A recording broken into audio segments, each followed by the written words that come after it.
Yeah, buddy. Wait, baby. Go.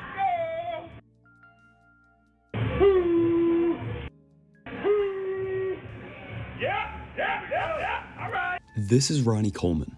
Besides being known for yelling numerous catchphrases before picking up heavy weights, he's known within the weightlifting community as one of the greatest bodybuilders of all time.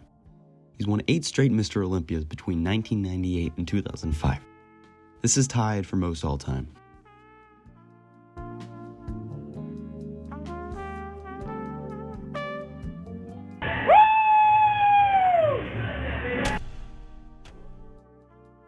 After a lifelong journey of trying to achieve a peak figure, this is what happened to him. If it weren't for the $2 million in surgeries he's had since the start of his career in the 90s, he'd be paralyzed or probably dead. Obviously what happened to Ronnie is awful, but what if he wasn't so apparent about his steroid use? What if he claimed to be natural but was annually spending 6 figures on performance-enhancing drugs?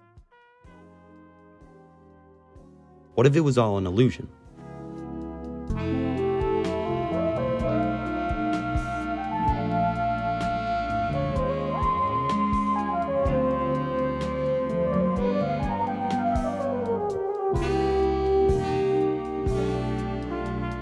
This is Liver King, a 45-year-old man and someone who's so prominent that most of the people in this room have probably heard of him. He's known as being a rancid grizzly bear of a man, having a huge beard, and as awful as this works in practice, he's also known for eating raw organs, such as livers. That's all I would have said about this man if it weren't for this. How'd that get there?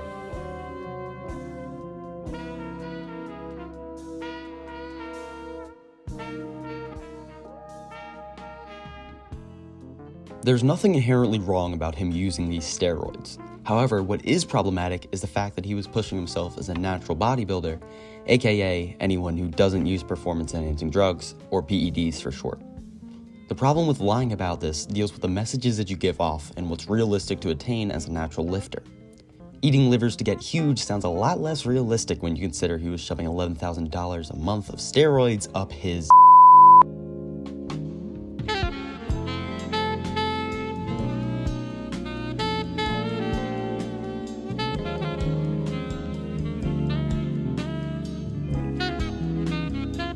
Performance-enhancing drugs are most commonly known as anabolic steroids.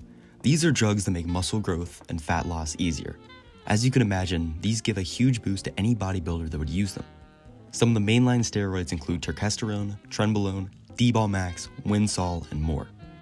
Like all things in life, they come at a price.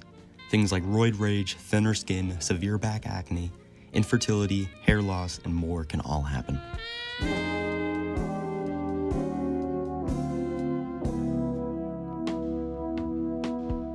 With all these bad parts about steroids, I think it's very important that the world of bodybuilding and weightlifting make it apparent when they're natural or on steroids.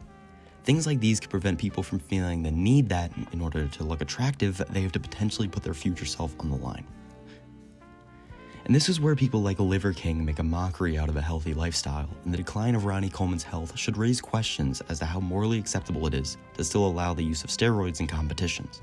While obviously supersizing a human would get more viewership, it could be too dangerous to pursue for the average person, and those dead people will go unnoticed. There's not nearly enough concern for those who've gotten themselves killed in order to fill a persona they've created. And that is my takeaway from PEDs.